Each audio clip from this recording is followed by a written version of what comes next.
Anantapuram police training కాలేజ్లో సుమారుగా 394 మంది సబ్ ఇన్స్పెక్టర్స్ ఈరోజు పాసింగ్ అవుట్ పరేడ్కి ఇక్కడికి రావడం జరిగింది. నిజంగా చాలా ఆనందంగా ఉంది. వీళ్ళందరూ కూడా తమ శిక్షణ పూర్తి చేసుకొని ఈరోజు ఒక గర్వంగా ఈరోజు వాళ్ళు బయటికి వెళ్ళి తమ సేవలు అందించడానికి, తమ ఉద్యోగ ధర్మాలు నిర్వర్తించడానికి ఈరోజు వెళ్ళే కార్యక్రమాలకి మేమందరం కూడా ముఖ్య అతిథిగా హాజరైనందుకు ప్రత్యేకంగా డిపార్ట్మెంట్ వాళ్ళందరికీ కూడా ధన్యవాదాలు తెలియజేసుకుంటున్నా. ఈ కార్యక్రమానికి మన డీసీపీ గారు హరీష్ కుమార్ గుప్తా గారు, అదేవిధంగా మన ప్రిన్సిపల్ గారు మోహన్ రావు గారు, డిపార్ట్మెంట్ మొత్తం అందరూ కూడా ఇక్కడికి వచ్చి ఉన్నారు. ఈరోజు ఇక్కడ చూసుకుంటే సుమారుగా దగ్గర 394 మందిలో 97 మంది ఓవరాల్గా మహిళలు ఉండటం అనేది నిజంగా చాలా గర్వకారణం.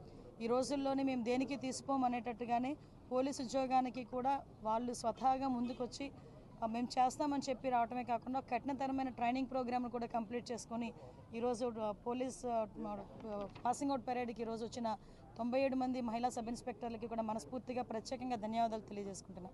అదేవిధంగా ఈరోజు ఇక్కడ చూసుకుంటేనండి దగ్గర బీటెక్ చేసిన వాళ్ళు, బీకామ్ చేసిన వాళ్ళు, ఎంటెక్లు చేసిన వాళ్ళు, బీఫార్మసీ చేసిన వాళ్ళు, అదేవిధంగా ఇంతకు ముందు డిపార్ట్మెంట్లో పోలీస్ కానిస్టేబుల్గా ఉండి ఎస్ఐల కింద ఎలాగైనా అవ్వాలి అనే తపంతో చాలా దూర ప్రాంతాల నుంచి చాలా కష్టపడి ఈరోజు ఈ ఎస్ఐ ట్రైనింగ్ని పూర్తి చేసుకుని ఈరోజు బయటకు వెళ్ళే పరిస్థితి ఈరోజు కనిపిస్తూ ఉంది.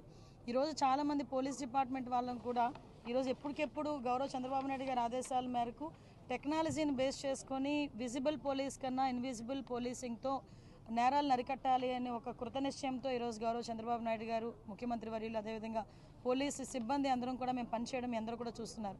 దానిలో భాగంగానే సుమారుగా 1,00,000 సీసీటీవీ కెమెరాలని మేము ఇన్స్టాల్ చేయాలని చెప్పి లక్ష్యంగా పెట్టుకున్నాం. మేము మ్యాక్సిమం ఈ ఏప్రిల్ ఎండింగ్ నాటికి అది పూర్తి చేయగలమన్న నమ్మకం కూడా మాకుంది.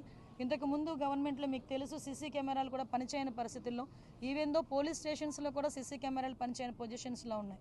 కానీ ఈరోజు పరిస్థితులు ఎలా ఉన్నాయంటే ప్రతి చోట ఈవెన్ గౌరవ నారా లోకేష్ గారు, విద్యాశాఖ మంత్రి నారా లోకేష్ గారిని కూడా మొన్న మేము డీసీపీ గారు రిక్వెస్ట్ చేసి ప్రతి హాస్టల్లో కూడా, ఉమెన్ హాస్టల్స్లో కూడా, గర్ల్స్ హాస్టల్ దగ్గర కూడా సీసీ కెమెరాలు ఏర్పాటు చేయమని చెప్పడం జరిగింది.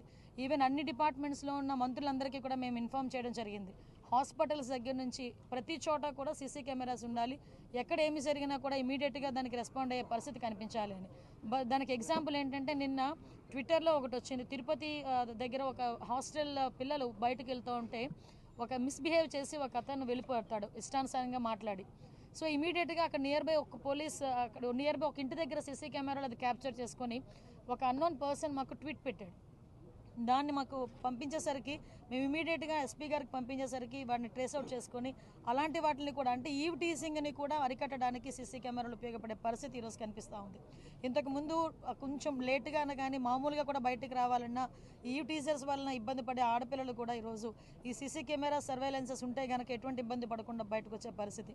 తప్పు చేసిన వాడు ఎవడూ కూడా తప్పించుకోకూడదు అనే ఒకే ఒక దృక్పథంతో ఈరోజు ఇన్విజిబుల్ పోలీసింగ్కి కూడా ప్రత్యేకమైన ప్రాధాన్యత ఇస్తూ డ్రోన్స్ని కూడా ఏర్పాటు చేసి ప్రతి పోలీస్ స్టేషన్లోనే ఏర్పాటు చేసే పరిస్థితి కూడా కనిపిస్తూ ఉంది. మీ అందరికీ తెలుసు ఈరోజు పోలీస్ డిపార్ట్మెంట్ గాంజాయి పట్ల, అదేవిధంగా డ్రగ్స్ పట్ల కూడా ఉక్కుపాదం మోపడం, ఈగలకి కూడా ప్రత్యేకంగా ఒక బడ్జెట్ కేటాయించుకోవడం, సైబర్ పోలీస్ స్టేషన్స్ని కూడా ప్రతి జిల్లాలో ఏర్పాటు చేసుకోవడానికి బడ్జెట్ని రూపొందించుకోవడం కూడా జరిగింది. ప్రత్యేకంగా గౌరవ చంద్రబాబు నాయుడు గారికి, అదేవిధంగా ఆర్థిక శాఖ మంత్రి పయ్యావుల కేశవ్ గారికి, పవన్ కళ్యాణ్ గారికి కూడా ప్రత్యేకంగా ధన్యవాదాలు తెలియజేసుకోవాలి. ఎందుకంటే ఎప్పుడూ లేని విధంగా హోమ్ డిపార్ట్మెంట్కి ప్రత్యేకమైన నిధులు ఏర్పాటు చేసుకోవడం కూడా ఈరోజు బడ్జెట్ కేటాయించడం కూడా జరిగింది. వీటన్నిటితో పాటు పోలీస్ డిపార్ట్మెంట్ని స్ట్రెంథెన్ చేయడానికి, ఇన్ఫ్రాస్ట్రక్చర్ డెవలప్ చేయడానికి, వాళ్ళకి కావాల్సిన టెక్నాలజీకి సంబంధించిన అంత ఎక్విప్మెంట్ కూడా, ఈవెన్ దో మాకు టార్గెట్ ఒకటేనండి, 100 రోజుల్లో కన్విక్షన్ పడేటట్టుగా మేము ప్రయత్నం చేయాలి. 100 రోజుల్లో ఇప్పుడు ఒక పోక్సో కేసు ఉంది. ఆ పోక్సో కేసు మొన్న రీసెంట్గా మీకు ఎగ్జాంపుల్ చెప్పాలి, విజయనగరం జిల్లాలో ఒక పోక్సో కేసు మాకు నమోదైంది. ఇమీడియట్గా అక్కడ ఉన్న ప్రాసిక్యూషన్ డిపార్ట్మెంట్ వాళ్ళు కానీ, పోలీస్ డిపార్ట్మెంట్ వాళ్ళు కానీ, ఫోరెన్సిక్ వాళ్ళు కానీ కోఆర్డినేషన్తో పనిచేయడం వల్ల అతనికి బెయిల్ రాకముందే వితిన్ 100 డేస్లోనే కన్విక్షన్ పడి 25 సంవత్సరాలు శిక్ష పడే విధంగా మొన్న రీసెంట్గా 4-5 సంఘటనలు కూడా మీకు గుర్తు చేయాలి. ఇదే మేము టార్గెట్గా పెట్టుకుంటున్నాం. దీనికి ప్రత్యేకంగా ప్రతి నెల కూడా ప్రాసిక్యూషన్ వాళ్ళతోని, డిపార్ట్మెంట్ వాళ్ళతోని కోఆర్డినేషన్కి మీటింగ్స్ కూడా కండక్ట్ చేసుకొని, అంటే ఇప్పుడు విషయం ఎలా అవుతుందంటే చాలామందికి ఉన్న అపోహ ఏంటంటే దొరుకుతాము, తప్పు చేసాము, దొరికితే చాలా రోజులు పడుతుంది కదా శిక్ష పడేదానికి, తర్వాత ఏం జరుగుతుందో అన్న పొజిషన్ నుంచి మనం కంపల్సరీ తప్పు చేసిన తర్వాత, దొరికిన తర్వాత ఇమీడియట్గా శిక్ష పడుతుంది అన్న భయం అయితే క్రియేట్ అవ్వాలి. అట్ ద సేమ్ టైం చట్టాల్లో ఉంది, పోక్సో కేసు నమోదైన వెంటనే వాళ్ళ మీద కూడా రౌడీ షీట్ ఓపెన్ చేసే పరిస్థితులు కూడా ఈరోజు చట్టాలు కల్పించబడ్డాయి.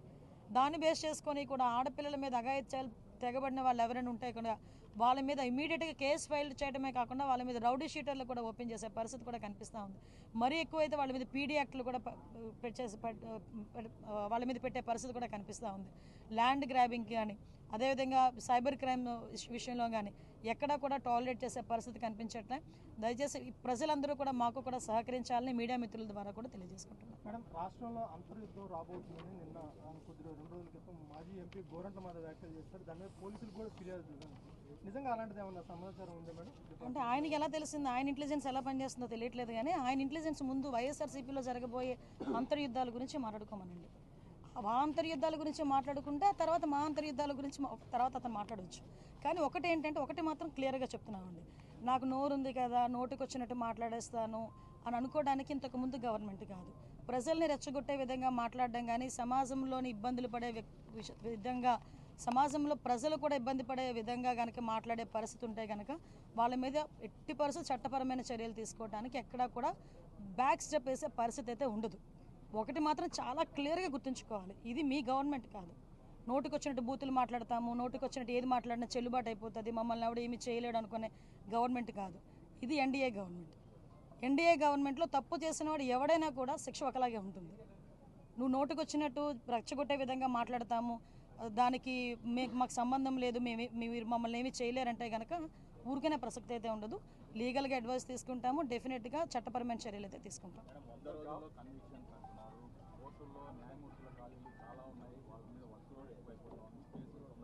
ఎస్ అండి, దాని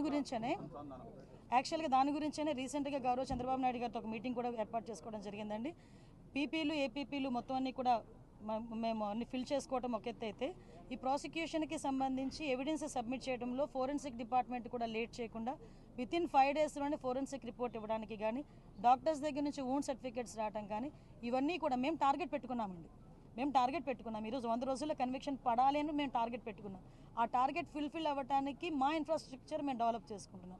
at the same time legal టీమ్ని కూడా మేము కొంచెం స్ట్రెంథెన్ చేసుకునే పరిస్థితులు మేము ఈరోజు ఉన్నాం. మేడం, పోసాన్ ఎపిసోడ్ ఏంటి మేడం? ఇప్పటికే చాలా చోట్ల కూడా కేసులు నమోదైనాయి కదా. చదివానని చెప్తున్నారు, దాని గురించి అంటే స్క్రిప్ట్ ఎవరిది చదివినా శిక్ష అయితే అతనికే కదా పడుతుంది. అనుభవించే రాజు ఆయనే కదా, అది వేరే కదా. అది ఏదైనా చదవచ్చు, కానీ అనుభవించే రాజు ఆయనే కదా అవుతున్నాడు. ఓకేనండి, నేను ఒకటి అడుగుతున్నానండి మిమ్మల్ని, డైరెక్ట్ క్వశ్చన్. పోసాని మాటల్ని టాలరేట్ చేసి అయ్యో పాపం అనుకునే ఒక్క మనిషిని తీసుకురండి, మేము ఆలోచిస్తాం ఒకసారి మాట్లాడడానికి. పోసాని మాటలు ఇష్టానుసారంగా మాట్లాడిన తర్వాత సభ్య సమాజం తలదించుకునే విధంగా సాధారణంగా అనకూడదు, కానీ ఇల్లిటరేట్స్ కూడా అలాంటి మాటలు మాట్లాడుకోరు. సో అవతల వాళ్ళకి మనోభావాలు దెబ్బతిన్నాయి, వాళ్ళ ఆత్మగౌరవాలు దెబ్బతిన్నాయి. పోలీస్ కేసు పెట్టారు, యాజ్ పర్ లా మేము వెళ్ళాం. ఇందులోని టార్గెటెడ్ ఏముంది? వాళ్ళు ఏం మాట్లాడలేదా? వాళ్ళు అటువంటి కామెంట్స్ చేయలేదా? మరి ఇంతకు ముందు మా మీద కేసులు పెట్టిన కేసులని ఎప్పుడు అండి? చంద్రబాబు నాయుడు గారికి మీద కేసు పెట్టారు కదా, అది ఎప్పుడు? అది 53 రోజులు తైల్లో పెట్టారు చంద్రబాబు నాయుడు గారిని తీసుకెళ్ళి ఆ రోజు. అంటే ఒకటి ఎప్పుడు కాదు, మాకు మాకు కేసు వచ్చింది, మేము యాక్షన్ తీసుకోవాలి, డెఫినెట్గా తీసుకుంటాం.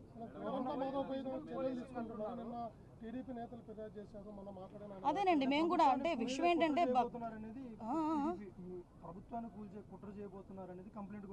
అంటే అదేనండి ఇందాక మీకు చెప్పాను, ఏది పడితే అది మాట్లాడడానికి అవ్వదండి. డెఫినెట్గా నీకైతే వాక్ స్వతంత్రం ప్రజాస్వామ్యంలో అంబేద్కర్ గారు ఇచ్చారు, కానీ ఎలా పడితే అలా మాట్లాడమని ప్రజాస్వామ్యంలోని కూడా రాజ్యాంగంలో కూడా లేదు.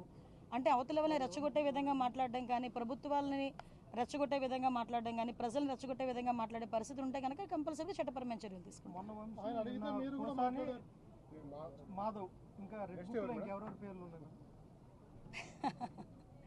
రెడ్ బుక్ పరంగా మేము వెళ్ళాలి అనుకుంటే ఈరోజు వైఎస్ఆర్సీపీ నాయకులు ఎవరు రోడ్ల మీద తిరగరండి. దయచేసి మీరు కూడా అర్థం చేసుకోవాలి, మేము యాజ్ పర్ లా వెళ్తున్నాము, యాజ్ పర్ వాళ్ళు ఎవరైనా కంప్లైంట్ ఇస్తే కంప్లైంట్ బేస్ చేసుకొని వెళ్తున్నాము. పోసాని గారి మీద సుమారుగా 17 కేసులు, దగ్గర 17 కేసులు రాష్ట్రం మొత్తం మీద 17 కేసులు ఫైల్ అయి ఉన్నాయి. వంశీ మీద ఎన్ని కేసులు ఫైల్ అయి ఉన్నాయి మీకు తెలుసు. ఈ రోజుకి కూడా ఏ కేసుల్లో ఫైల్ అయినాయో మీకు తెలుసు.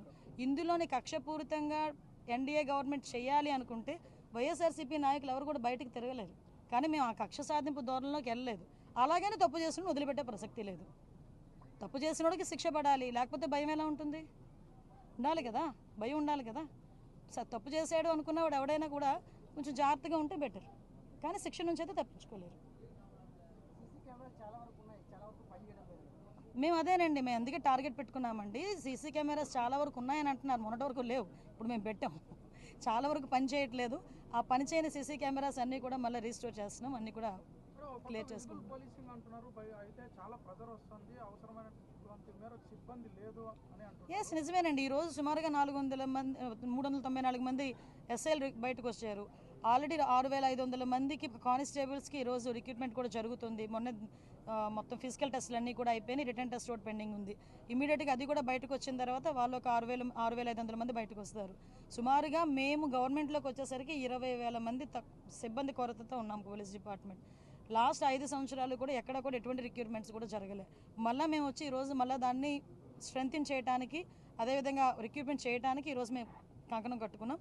దానిలో భాగంగానే 6500 కానిస్టేబుల్ పోస్టులు ఇప్పుడు ఎస్ఐలు బయటకు వచ్చారు. వీళ్ళందరినీ కూడా ఉపయోగించుకుంటాం ఫర్దర్గా. అందుకే చెప్తున్నామండి, ఇన్విజిబుల్ పోలీసింగ్ అనే కారణం కూడా ఏంటంటే టెక్నాలజీని బేస్ చేసుకొని నిందితుడిని పట్టుకునే పరిస్థితి కూడా రావాలి. దానికి టెక్నాలజీని అందిపుచ్చుకోవడానికి డిపార్ట్మెంట్ వాళ్ళకి కూడా ట్రైనింగ్స్ కూడా పెడుతున్నాం. గత ప్రభుత్వంలో కొంత స్పెషల్ పార్టీకి ఇవ్వాల్సినటువంటి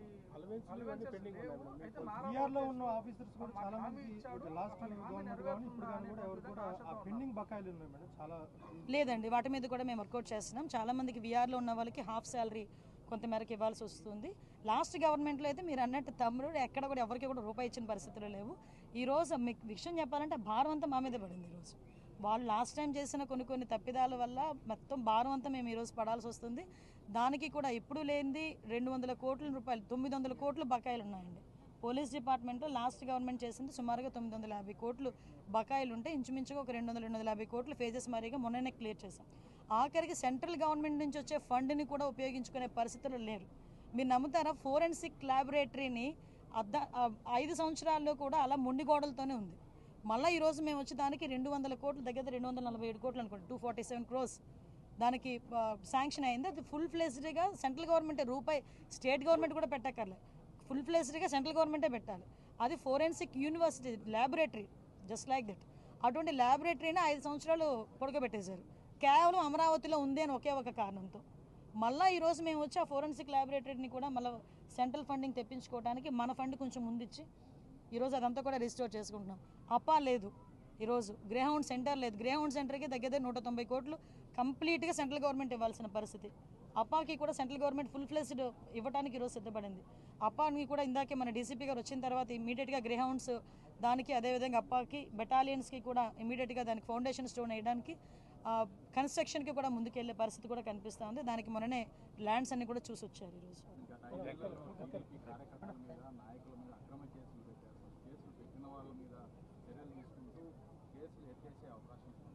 అక్రమ కేసులని దేవుడి దయవల్ల మీరే అన్నారు. అక్రమ కేసులు ఎట్టి పరిస్థితుల్లోని కోర్టులో కూడా నిలబడవు, మీకు తెలిసే విషయం. ఆ దిశగానే ముందుకెళ్తున్నాం.